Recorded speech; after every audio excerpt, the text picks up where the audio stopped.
ഉണക്കലരി വെച്ചിട്ട് ഇതുപോലെ ഒരു കിഡിലും സ്വീറ്റ് ഉണ്ടാക്കിയല്ലോ.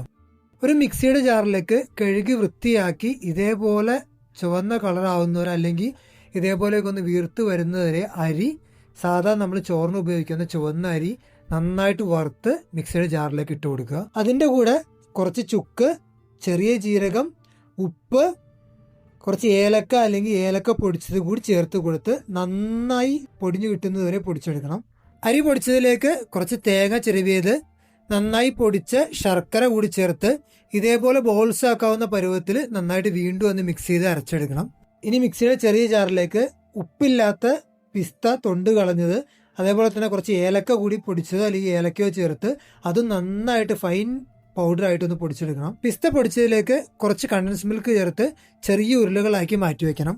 ഇനി നേരത്തെ തയ്യാറാക്കി വെച്ച മിക്സ് ചെറിയ ബോൾസ് ആക്കി എടുത്ത് അതിൻ്റെ നടുക്ക് ഇപ്പോൾ നമ്മൾ തയ്യാറാക്കി വെച്ച പിസ്ത ബോൾസ് കൂടി നടുക്ക് വെച്ച് നന്നായി ഓരോ ഉരുളകളാക്കി മാറ്റിയെടുക്കാം. ഇനി ഡബിൾ ബോയിൽ ചെയ്ത് ഉരുക്കിയെടുത്ത ചോക്ലേറ്റിലേക്ക് ഈ ബോൾസിൻ്റെ ഒരു സൈഡും അതേപോലെ തന്നെ വൈറ്റ് ചോക്ലേറ്റിലേക്ക് ഇതിൻ്റെ ഓപ്പോസിറ്റ് സൈഡും കൂടി മുക്കിയെടുക്കുക. ഇനി ഇതെല്ലാം കൂടി ട്രെയിൽ വെച്ച് നിരത്തി വെച്ച് ഫ്രിഡ്ജിൽ വെച്ച് ഒന്ന് തണുപ്പിച്ചെടുക്കുക. അടിപൊളി ലൈറ്റോടെ റെഡി ആയിട്ടുണ്ട്.